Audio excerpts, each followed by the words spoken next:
Satu. Assalamualaikum warahmatullahi wabarakatuh. Selamat siang. Di sini saya dan rekan saya akan menjelaskan chapter 11 tentang Positive Theory of Accounting, Policy and Discourse. Di sini kita berdua terdapat di kelompok 4 dengan dosen pengampu yaitu ASO Profesor Dr. Sparta, SE, AKME, CA. Sebelumnya kita berdua akan perkenalkan diri. Yang pertama ada saya Betul Jafar Sidik dengan NIM 2022 12111028 dan rekan saya. Kenalkan nama saya Abian Arelia Abdurrahman dengan NIM 2022 12111001. Baik, terima kasih kepada rekan saya Jafar atas pembukaannya. Di sini saya akan melanjutkan kita memulai materinya. Nah, di sini ada latar belakang yaitu penelitian pasar modal 1970-an memberikan langkah yang besar dalam menjelaskan pengaruh akuntansi. Lalu penelitian ini juga mengandalkan EMH atau Efficient Market Hypothesis. Ini juga menuntun pada pengembangan kebijakan accounting positif teori.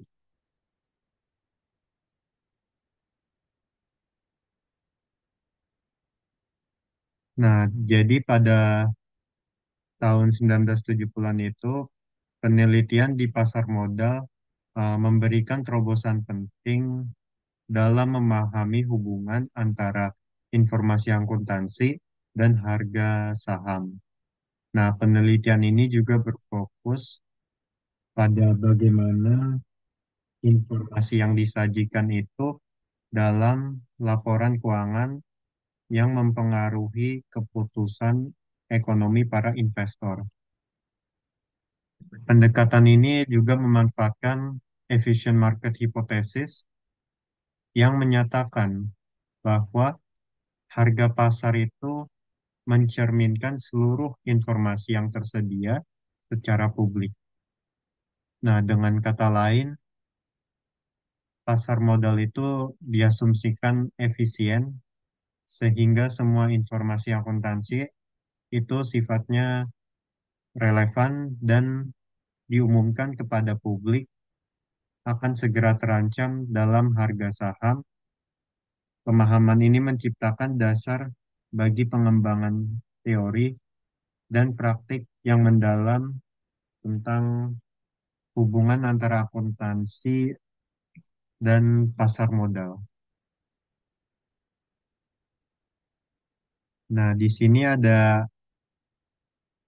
early demand for theory, yaitu teori positif memasukkan sejumlah observasi.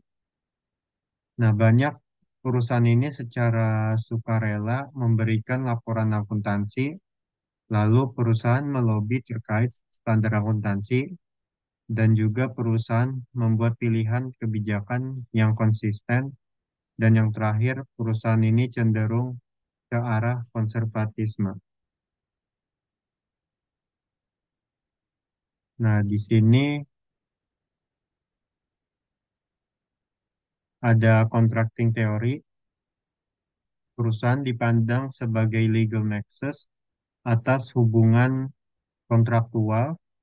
Perusahaan dipandang sebagai cara yang efisien dalam mengatur aktivitas ekonomi untuk mengurangi biaya kontrak. Nah, kontrak ini meliputi kontrak shareholders dengan manajer, kontrak yang memberikan sumber daya, kontrak dengan para pekerja, kontrak dengan pemasok, kontrak dengan pemberi jasa pengiriman. Jadi, pandangan bahwa perusahaan merupakan legal nexus atas hubungan kontraktual berasal dari teori keagenan dan perspektif ekonomi yang melihat perusahaan bukan hanya sebagai entitas fisik. Dalam konteks ini, perusahaan itu berfungsi sebagai mekanisme yang mengkoordinasikan berbagai kepentingan dan tugas para pemangku kepentingan, seperti pemilik saham, manajer, karyawan, pemasok, pelanggan, dan kreditur. Hubungan ini pun difasilitasi melalui kontrak, baik eksplisit, misalnya perjanjian kerja atau kontrak uang, maupun implisit, misalnya ekspektasi loyalitas atau kepercayaan. Nah, sebagai legal nexus, perusahaan menjadi wadah formal yang menyatukan berbagai hubungan. Hubungan ini dalam kerangka hukum yang diatur oleh regulasi dan standar akuntansi. Hal ini memungkinkan pihak-pihak yang terlibat untuk memihak kejelasan dan perlindungan atas eh, hak serta kewajiban masing-masing. Nah, misalnya pemilik saham memberikan modal pada perusahaan melalui kontrak investasi, sementara manajer mengelola modal tersebut untuk menciptakan nilai dengan kewajiban memberikan laporan keuangan sebagai bentuk pertanggungjawaban.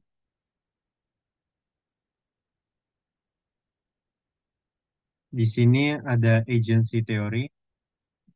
Agency teori terdapat hubungan antara satu di pihak prinsipal dengan agen-agen, misalnya di mana ada pemisahan manajemen dan kepemilikan. Kedua belah pihak adalah maximizers utilitas, oleh karena itu agen dapat bertindak dari kepentingan pribadi, self-interest. Perbedaan kepentingan adalah masalah agency, kontrak yang menggabungkan angka akuntansi dapat digunakan untuk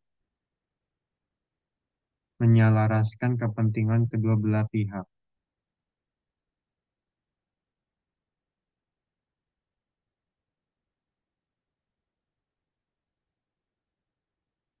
Satu. Oke, selanjutnya ada agency teori. Jadi, masalah agensi pada gilirannya menimbulkan biaya agen yang dikeluarkan untuk mengatasinya, seperti monitoring cost, bonding cost, residual loss. Nah, kita akan bahas satu persatu. Nah, di sini ada monitoring cost, biaya pemantauan perilaku agen, awalnya ditanggung oleh prinsipal, namun diteruskan ke agen melalui penyesuaian remunerasi mereka atau price protection. Contohnya auditing cost dan operating rules.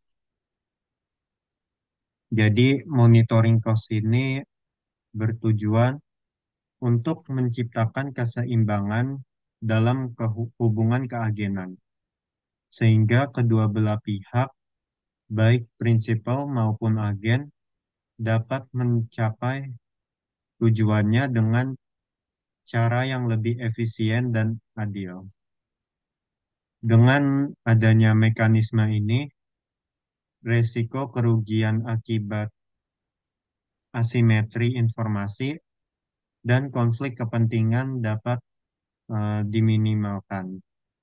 Sementara kepercayaan antara prinsipal dan agen dapat ditingkatkan. Meskipun monitoring cost adalah elemen penting dalam tata kelola perusahaan, biaya ini perlu dikelola secara optimal agar tidak membebani profitabilitas secara berlebihan.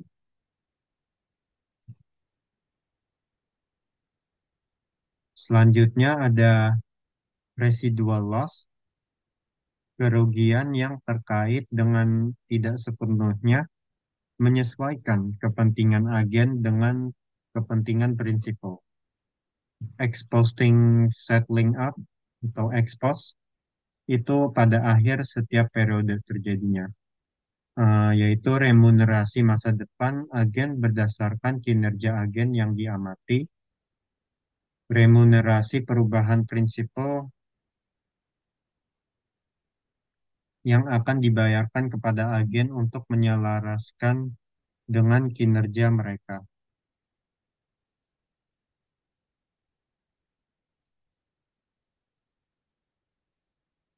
Nah, di sini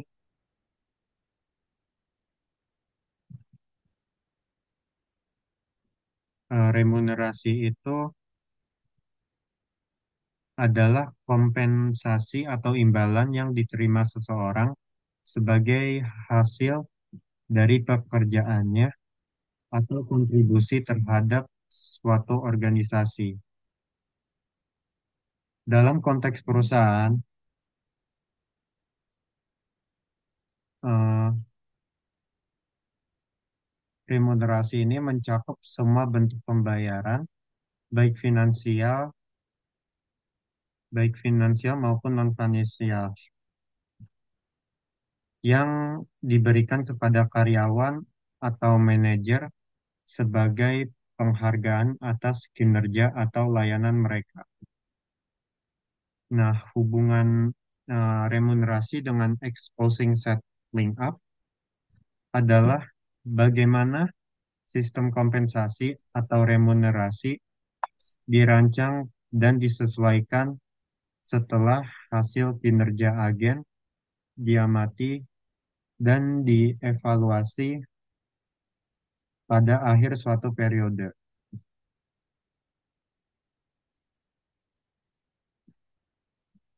Expose ini artinya setelah fakta terjadi, expose settling up adalah mekanisme untuk menyesuaikan remunerasi agen berdasarkan kinerja aktual yang telah dicapai dengan tujuan untuk menyelaraskan kepentingan antara prinsipal dan agen.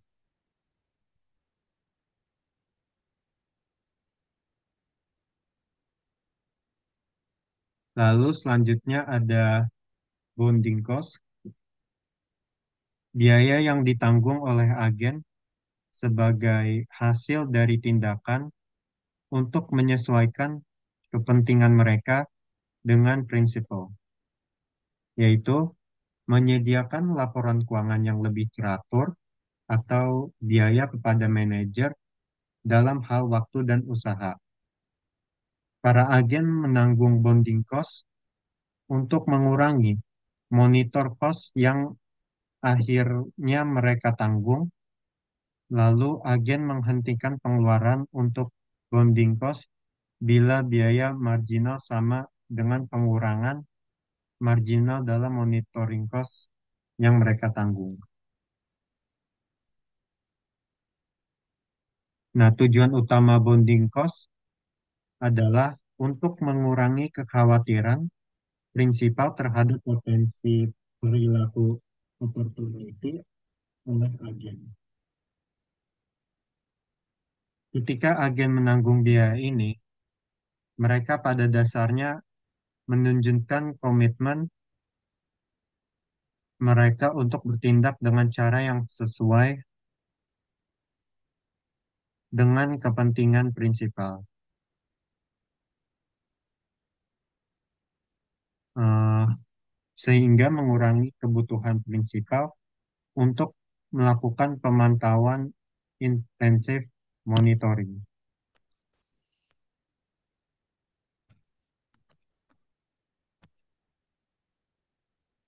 Nah, di dunia nyata, pelindungan harga dan penyelesaian tidak sempurna atau lengkap. Agen merasa bahwa mereka tidak akan sepenuhnya dihukum karena perilaku mereka yang berbeda-beda. Mereka memiliki insentif untuk bertindak secara oportunitis. Hal ini meningkatkan kerugian residual. Kerugian ini ditanggung oleh prinsipal dan juga alih-alih atau agen. Teori agensi mengaitkan peran akuntansi. Nah, akuntansi adalah bagian dari mekanisme monitoring dan bonding. Lalu nomor akuntansi digunakan dalam kontrak.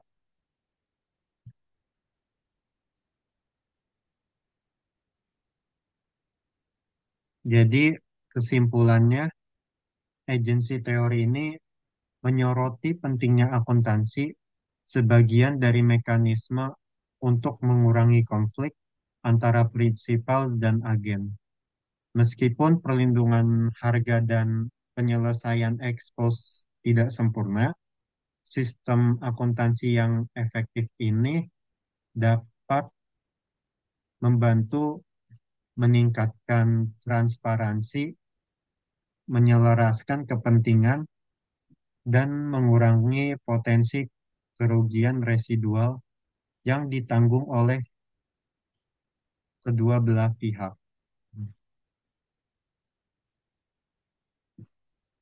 Proteksi harga dan masalah keagenan shareholders atau manajer.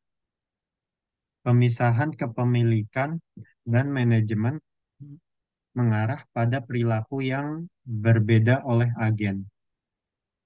Divergensi ini terjadi karena masalah risk aversion, masalah dividend retention, dan the horizon problem. Kita akan bahas satu-satu pada divergensi ini kenapa bisa terjadi pada proteksi harga dan masalah keagenan shareholders atau manajer. Yang pertama, risk aversion.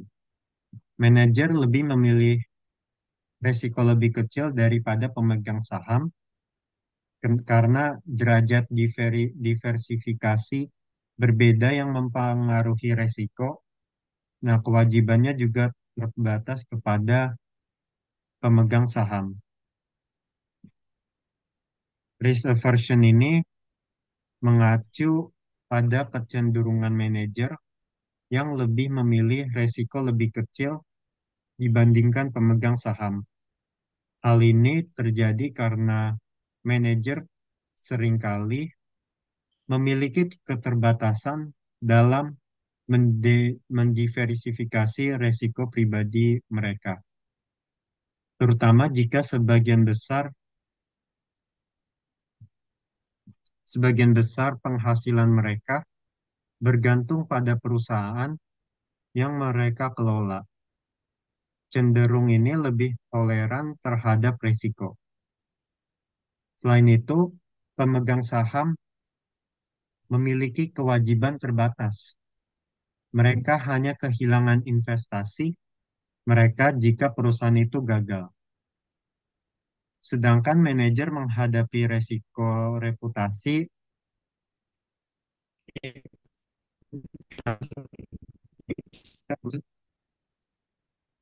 yang mereka ambil beresiko tinggi,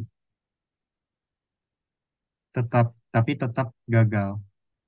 Dalam konteks dividend retention, manajer cenderung lebih memilih untuk menahan dalam keuntungan perusahaan daripada membayarnya. Sebagai sebagai dividen kepada pemegang saham, hal ini memungkinkan mereka untuk menggunakan dana tersebut untuk proyek-proyek internal, seperti memperluas operasi atau memperkuat neraca perusahaan.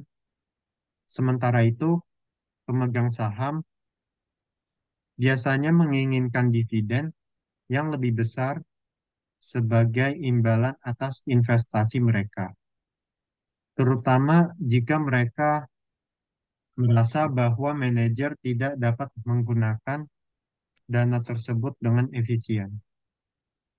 Ketidakseimbangan preferensi ini mencerminkan konflik keagenan di mana manajer cenderung memprioritaskan keamanan dan kendali. Sementara pemegang saham mengejar pengembalian yang lebih besar. Lalu yang kedua ada dividen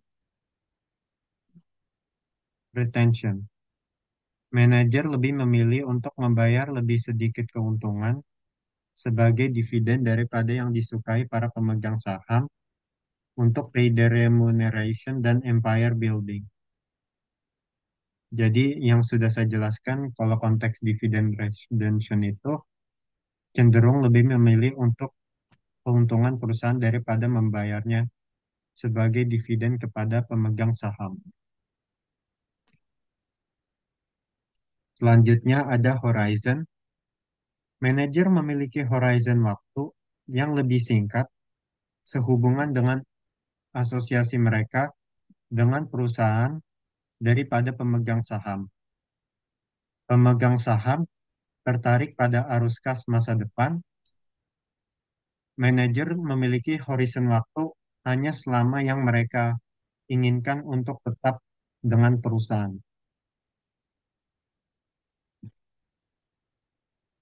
Jadi horizon ini mengacu pada perbedaan dalam pandangan waktu antara manajer dan pemegang saham terkait tujuan dan pengelolaan perusahaan.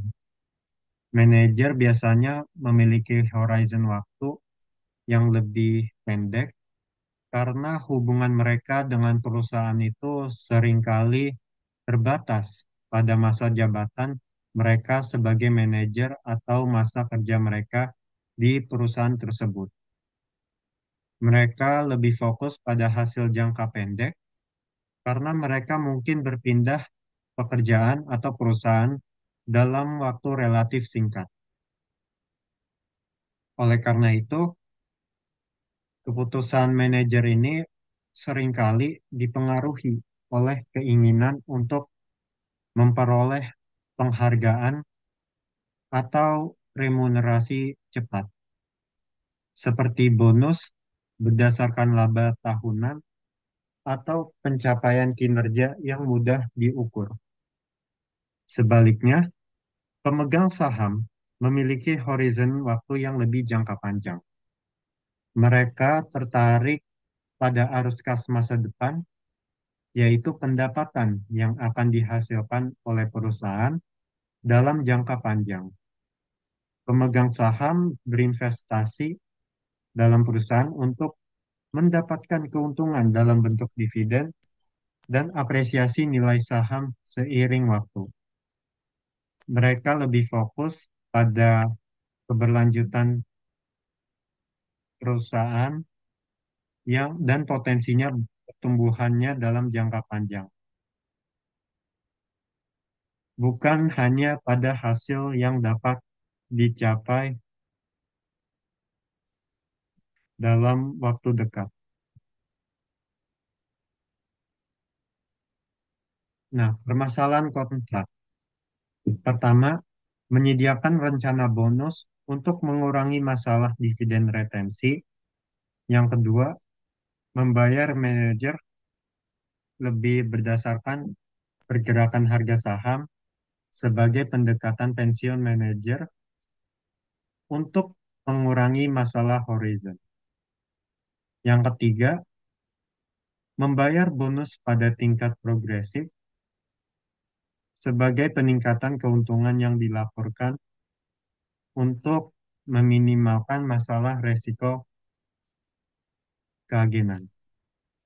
Lalu yang terakhir, kurangnya remunerasi dengan kompensasi berbasis saham sebagai kepemilikan manajer dalam peningkatan perusahaan untuk mengurangi masalah risiko keagenan. Rencana, jadi pada poin rencana bonus untuk mengurangi masalah dividen retention, salah satu cara untuk mengurangi masalah dividen retention di mana manajer lebih suka eh, menahan keuntungan daripada memberikan sebagai dividen adalah dengan menawarkan rencana bonus berbasis kinerja yang mendorong manajer untuk mencapai target yang lebih tinggi dengan menyediakan insentif berbentuk bonus yang didasarkan pada pencapaian kinerja. Dengan menyediakan insentif berbentuk bonus, eh ini lebih terdorong untuk mendistribusikan laba perusahaan dengan cara yang lebih menguntungkan pemegang saham, misalnya dalam bentuk dividen atau investasi yang meningkatkan nilai jangka panjang perusahaan. Lalu poin kedua itu artinya masalah horizon ini muncul karena perbedaan perspektif waktu antara manajer dan pemegang saham. Manajer mungkin memiliki horizon waktu yang lebih pendek, sementara pemegang saham memungkinkan keuntungan jangka panjang. Salah satu solusi ini adalah dengan mengaitkan kompensasi manajer dengan pergerakan harga saham, sehingga manajer memiliki insentif untuk memaksimalkan nilai perusahaan dalam jangka panjang. Sistem ini mengubah manajer menjadi pemegang saham potensial yang lebih berorientasi pada kinerja jangka panjang dan keberlanjutan perusahaan. Karena harga saham mencerminkan persepsi pasar tentang nilai dan prospek masa depan perusahaan. Lalu yang poin ketiga ini, masalah resiko keagenan itu timbul ketika manajer memiliki insentif untuk menghindari resiko yang seharusnya diambil untuk kepentingan perusahaan. Salah satu cara untuk mengurangi masalah ini adalah dengan memberikan bonus pada tingkat progresif yang berhubungan langsung dengan peningkatan keuntungan yang dilaporkan. Ini dapat mendorong manajer untuk tidak hanya berfokus pada pencapaian target jangka pendek, tetapi juga mengambil keputusan yang meningkatkan keberlanjutan dan keuntungan perusahaan dalam jangka panjang. Lalu yang poin terakhir itu maksudnya dengan kurangnya remunerasi berbasis saham adalah salah satu faktor yang menyebabkan manajer kurangnya terlibat dalam keberhasilan jangka panjang perusahaan. Jika manajer tidak memiliki kepemilikan saham, mereka mungkin tidak merasa terdorong untuk meningkatkan nilai perusahaan dalam jangka panjang, yang pada gilirannya dapat menciptakan konflik dengan pemegang saham. Menggunakan kompensasi berbasis saham memungkinkan manajer untuk memiliki saham perusahaan, menyelaraskan kepentingan mereka dengan pemegang saham karena keberhasilan perusahaan akan langsung berdampak pada kekayaan pribadi manajer.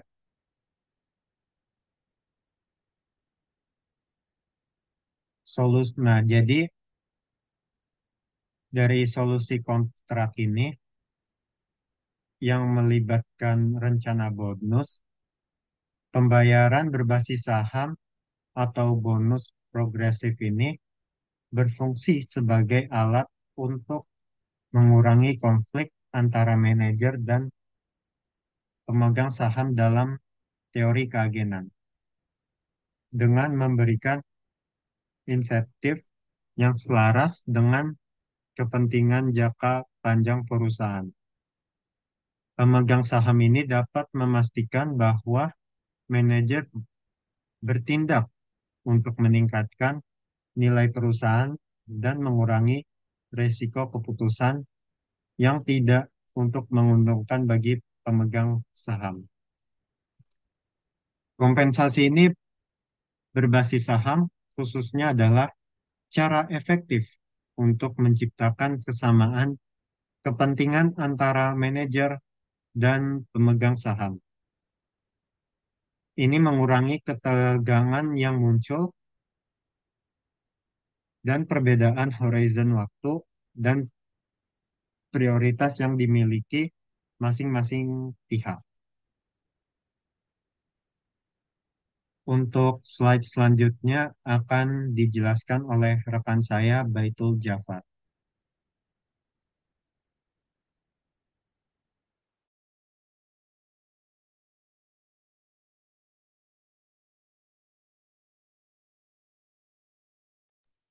Di Sel- Selanjutnya, di sini saya akan menjelaskan kelanjutan tentang teori stakeholders, stakeholders agency problems, yaitu dalam konteks ini, manajer harus diasumsikan sebagai pemilik tunggal perusahaan atau mempunyai kepentingan yang selaras sepenuhnya dengan kepentingan pemegang saham. Prinsipal adalah pemegang hutang dan yang kedua agen adalah manajer yang bertindak atas nama pemegang saham. Lalu eh,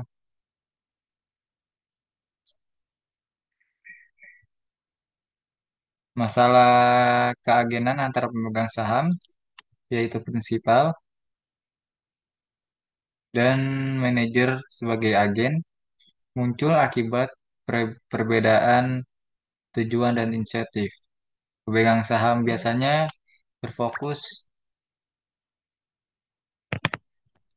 pada peningkatan nilai jangka panjang perusahaan, sedangkan manajer manajer mungkin lebih tertarik pada kinerja jangka pendek untuk kepentingan pribadi seperti bonus. Ketidakseimbangan informasi juga menjadi faktor penting di mana seorang manajer memiliki banyak informasi dibandingkan pemegang saham, memungkinkan mereka untuk memanipulasi laporan keuangan. Lalu, bisa juga menjadi pengurangan dalam masalah ini dengan pemberian insentif yang tepat dan pengawasan yang efektif diperlukan. Next.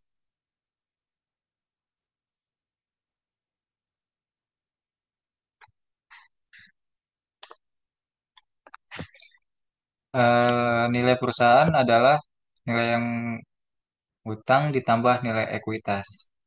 Bisa kita lihat di nilai atau di poin pertama, yaitu nilai ekuitas dapat ditingkatkan sebesar yang pertama, baik meningkatkan nilai perusahaan sebagai kontrak yang efisien, atau yang kedua, mentransfer kekayaan dari pemegang utang atau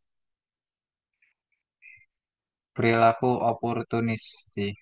Next. Nah, di sini terbagi menjadi empat macam-macam perilaku oportunistik.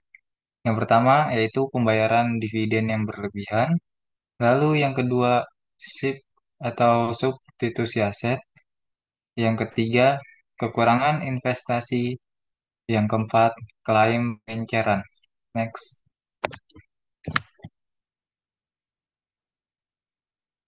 Nah, di sini saya akan menjelaskan di mana pembayaran dividen yang berlebihan itu apa sih? Yang pertama yaitu mengurangi basis aset yang mengamankan utang. Yang kedua, pemegang saham telah menerima uang tunai,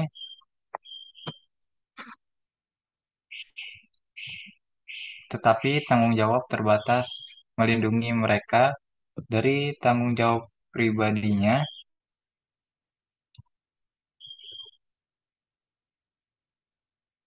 atas hutang perusahaan jika terjadi kebangkrutan. Yang poin ketiganya yaitu hutang menjadi salah satu harga yang penting bagi perusahaan.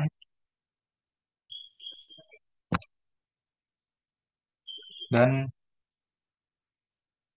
yang keempat, mengurangi nilai hutang, di mana pembayaran dividen yang berlebihan ini merujuk pada situasi di mana perusahaan mendistribusikan dividen kepada pemegang saham melebihi kapasitas keuangan atau arus kas yang tersedia. Hal ini dapat menimbulkan resiko bagi perusahaan untuk berinvestasi dalam proyek-proyek penting, di mana OJK ini sendiri telah mengeluarkan regulasi untuk membatasi pembayaran dividen, terutama di sektor perbankan, yang dimana berguna untuk mencegah dampak negatif dari perusahaan tersebut dari pembagian dividen yang berlebihan, terdapat stabilitas keuangan bank, dan menjaga permodalan yang cukup dalam menghadapi resiko ekonomi berkelanjutan. Next.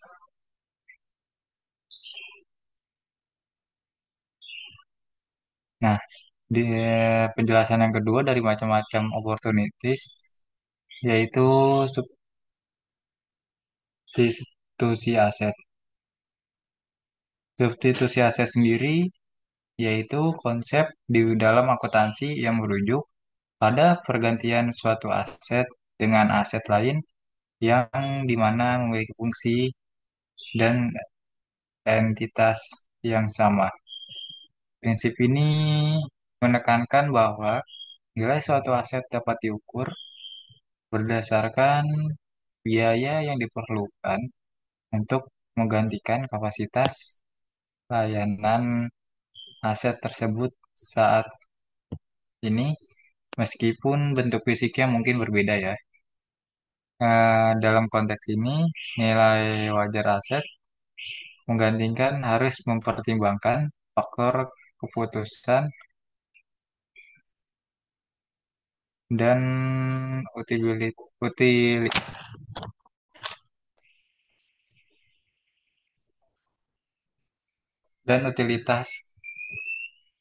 bagi perusahaan tersebut, di mana substitusi aset ini terdiri dari tiga nilai ya. Yang pertama, perusahaan berinvestasi dalam proyek-proyek beresiko tinggi untuk menguntungkan pemegang saham, yang dimana tidak ada manfaatnya ya bagi pemegang. Lalu yang kedua, tapi turut serta dalam kemungkinan kerugian yang akan terjadi. Lalu poin yang kedua, pemegang saham dapat melakukan diversifikasi dan memiliki tanggung jawab terbatas. Lalu poin ketiga, hutang menjadi salah harga. Next.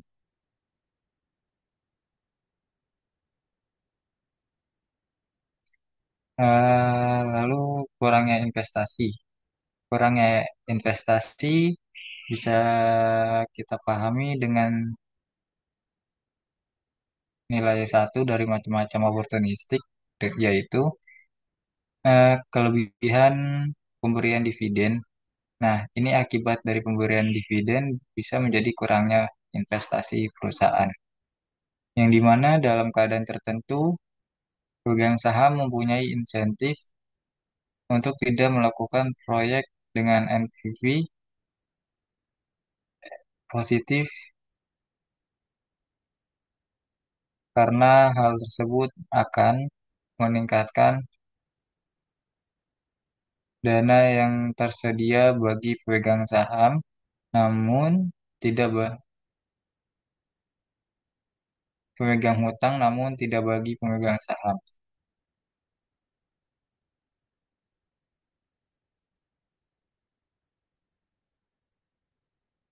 Nah, di sini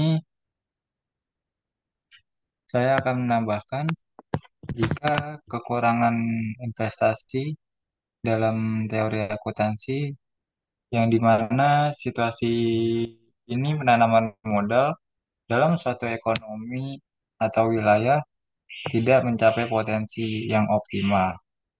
Hal ini disebabkan berbagai faktor, di antara lainnya yang pertama yaitu pemberian dividen yang berlebihan, Lalu yang kedua, infrastruktur yang terbatas.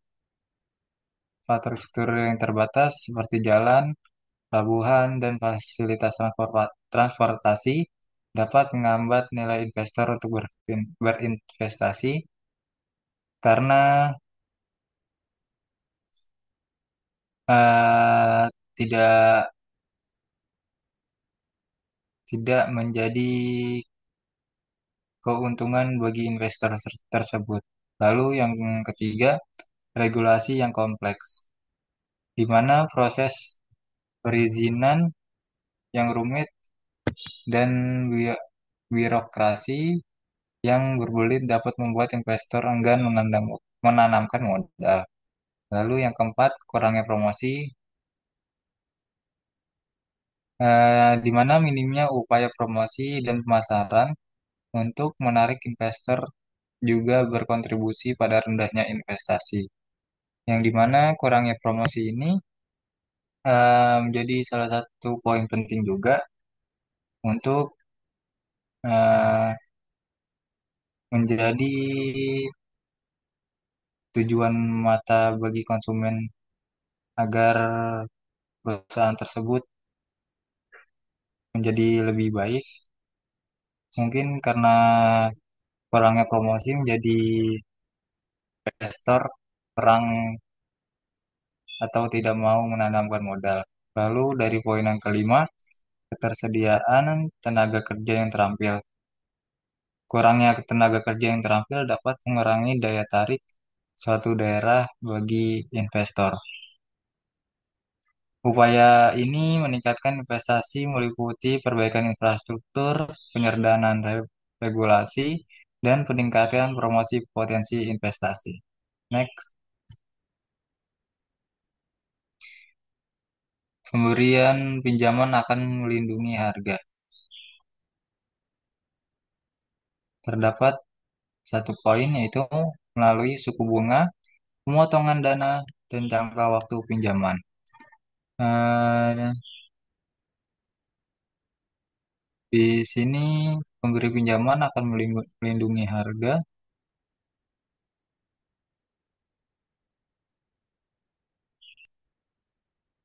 di mana merujuk pada situasi kreditur mengharapkan nilai wajar dari aset yang dijaminkan sebagai jaminan utang.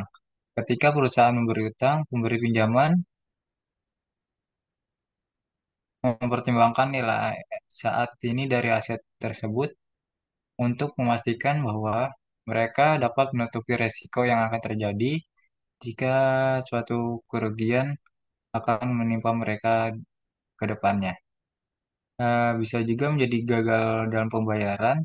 Hal ini terkait dengan hipotesis kontrak utang dalam teori akuntansi yang positif, di mana perusahaan cenderung melakukan revaluasi aset untuk meningkatkan posisi negosiasi utang mereka. Lalu di sini poin yang kedua, kepentingan pemegang saham dapat terikat pada kepentingan pemegang hutang melalui perbatasan dalam perjanjian pinjaman. Yang poin pertama atau satu yaitu perjanjian pinjaman. Next,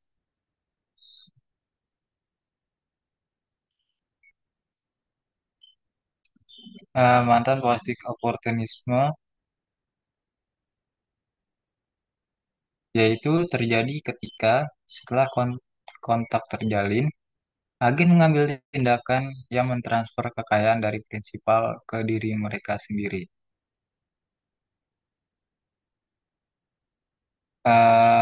Ex post opportunist versus extend efficient contracting. Ini memiliki suatu hubungan yang dekat dari antara ex post opportunist dengan extend efficient contract,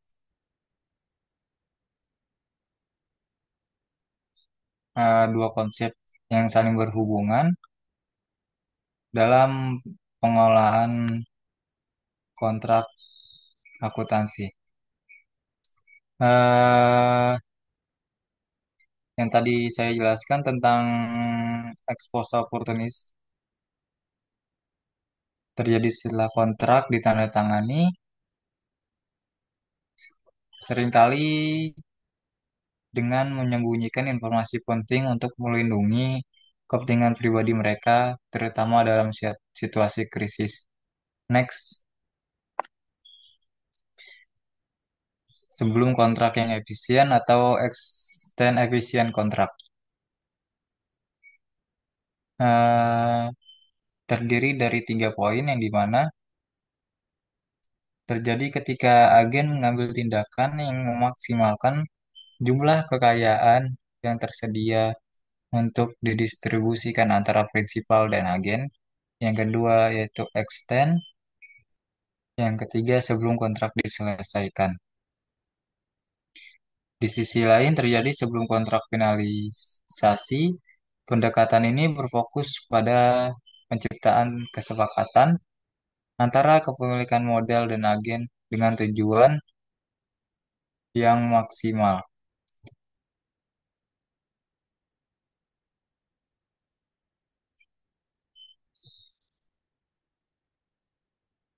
Eh, terjadi perbedaan antara expose opportunity dengan extend yang dimana terjadi kalau expose setelah kontrak, lalu yang extend efisien kontrak sebelum kontrak diselesaikan.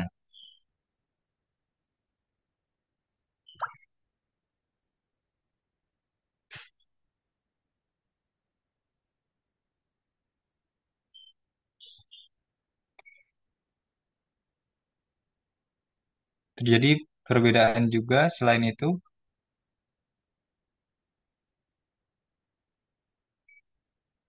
Next,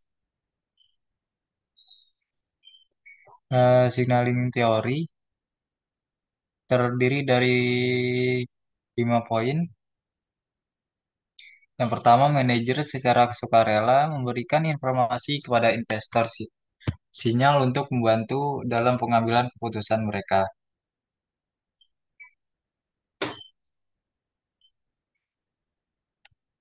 Oh iya, sebelumnya di sini saya akan menjelaskan signaling teori atau sinyal teori dalam teori akuntansi, yaitu konsep yang menjelaskan bagaimana perusahaan memberikan informasi kepada investor untuk mengurangi asimetri informasi. Perusahaan yang memiliki informasi lebih baik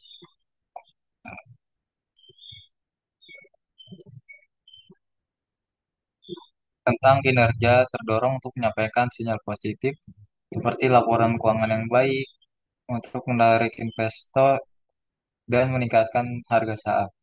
Ini menekankan bahwa sinyal efektif harus dapat dipahami dan tidak mudah ditiru oleh perusahaan berkualitas rendah, sehingga membantu investor dalam pengambilan keputusan investasi dan membantu pengambilan keputusan bagi pemegang saham.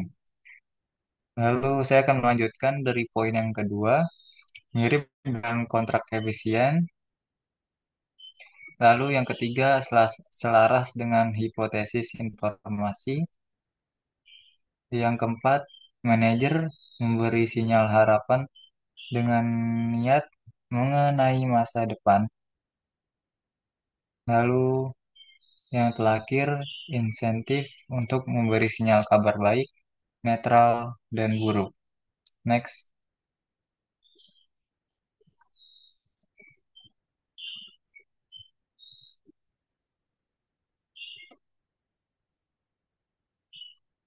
next,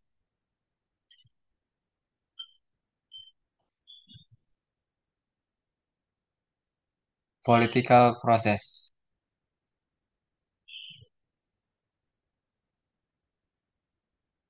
Eh, Political atau proses politik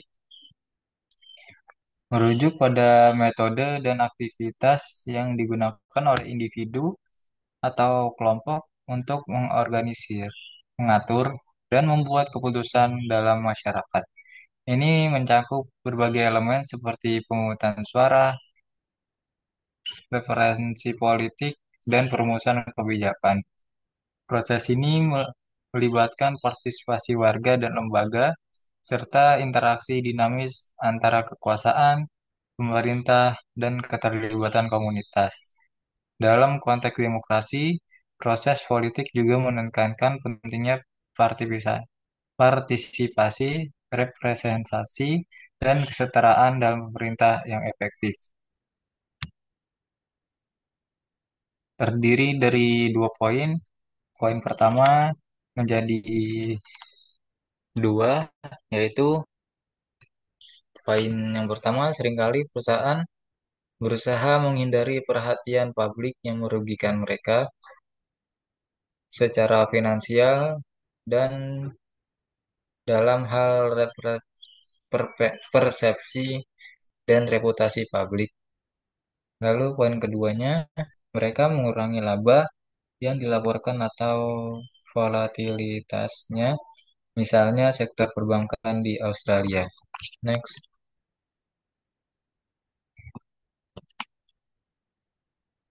konservatis, standar akuntansi, dan biaya agensi.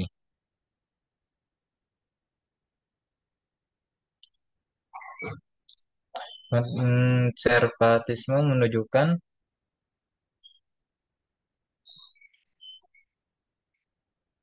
bias akuntan dalam mempercepat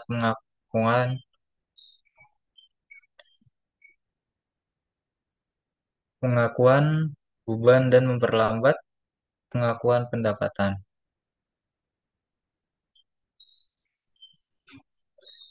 Konvertisme akuntansi sendiri yaitu prinsip akuntansi yang mengakui beban dan kewajiban namun hanya mengakui pendapatan dan aset ketika sudah yakin akan diterima. Prinsip ini diterapkan dalam pelaporan keuangan untuk menghadapi ketidakpastian dalam aktivitas ekonomi dan bisnis. Konservatisme akuntansi dapat yang meminimalisir kecurangan pada laporan keuangan, memberikan keuntungan bagi pengusaha saat biaya renegosiasi yang rendah, lalu dapat memudahkan perusahaan untuk melakukan pinjaman dan renegosiasi utang. Poin yang kedua yaitu ASB berpendapat bahwa hal ini tidak mengungkapkan gambaran keuangan sebenarnya dan mengurangi informasi yang tersedia bagi pengguna. Next,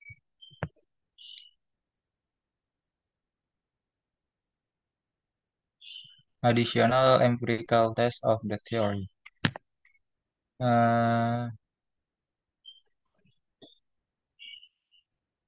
yang terdiri dari 4 poin. Yang pertama, menguji hipotesis biaya oportunistik dan politik. Yang kedua, tes menggunakan rincian kontrak. Lalu yang ketiga, menyempurnakan spesifikasi biaya politik. Dan yang keempat, menguji hipotesis kontrak efisien.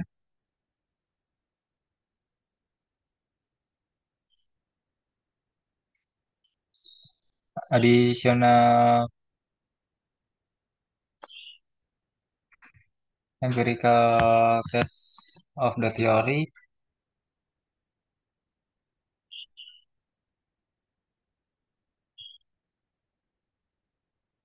Yaitu empirical testing is a process that use observable data. Next, yang poin selanjutnya yaitu bukti bahwa manajer menggunakan angka akuntansi untuk poin sebagai berikut. Yang pertama, melawan tekanan politik. Yang kedua, mendapatkan keuntungan politik. Yang ketiga, menetapkan target manajemen terkait remunerasi. Lalu yang keempat, meminimalkan pelanggaran perjanjian hutang. Lalu memberikan batasan dividen agar tidak berlebihan dalam pemberian dividen. Dan yang poin yang terakhir yaitu membatasi manipulasi manajemen. Next,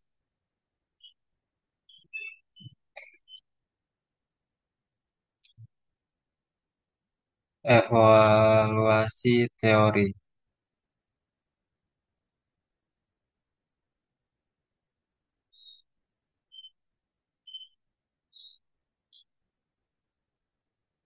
Evaluasi teori sendiri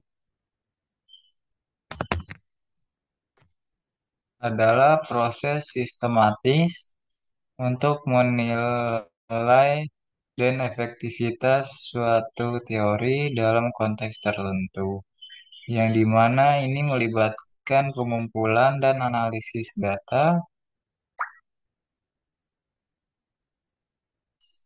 untuk menentukan sejauh mana teori tersebut mencapai tujuan yang ditetapkan.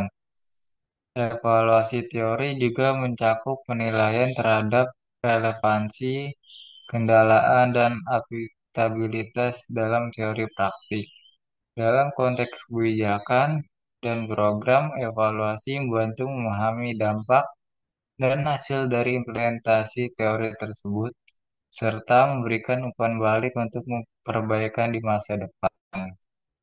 Terdiri dari 6 dari evaluasi teori sendiri. Yang pertama, dukungan beragam untuk teori akuntansi positif. Yang kedua, dua kategori kritik utama, yaitu yang pertama kritik metodologis dan yang kedua kritik statistik. Poin ketiga, bukti empiris lemah dan tidak meyakinkan, yaitu kritik filosofis. Dan poin keempat, bertentangan dengan klaimnya, ia syarat dengan penilaian nilai. Lalu berfokus pada perilaku manusia dan bukan perilaku dan pengukuran entitas akuntansi. Dan poin yang terakhir, positivisme tidak lagi dianggap serius. Next, issues for auditors. Permintaan untuk audit dapat dijelaskan dengan teori keagenan sebagai bagian dari pemantauan dan pengikatan aktivitas biaya. Terdiri dari dua poin, yaitu auditor yang berkualitas lebih tinggi dan auditor spesialis industri. Next. Nah, ini dia kesimpulan dari materi yang bisa kita simpulkan, yang bisa saya dan teman saya paparkan, yang dimana teori akuntansi positif telah menjadi kekuatan utama dalam penelitian akuntansi akademis. Yang kedua, menggabungkan model teoritis pertukaran kontraktual antara orang-orang yang menggunakan angka akuntansi untuk mempengaruhi hasil mereka. Poin ketiga, memberikan penjelasan mengapa akuntan melakukan akuntansi seperti itu, meminimalkan biaya hubungan agensi, namun perilaku oportunistik oleh agen adalah hal yang lumrah, tapi tidak pula yang efisien, extend perilaku oleh agen. Next, inilah istilah dan konsep kuncinya. Yang pertama, positif teori, contracting teori, agensi teori, agen, principles, monitoring cost, boarding cost, residual loss, exposed settling up, raise everything problem, dividend retention problem, horizon problem. Next, cukup sekian yang bisa saya dan teman saya paparkan dalam materi kali ini. Terima kasih. Sebelumnya terima kasih juga kepada dosen pengampu kita, Dr. Sparta. Kurang lebihnya mohon maaf apabila teori kami atau kata-kata kami kurang berkenan dan salah. Wabillahi taufiq wal hidayah. Wassalamualaikum warahmatullahi wabarakatuh. Terima kasih.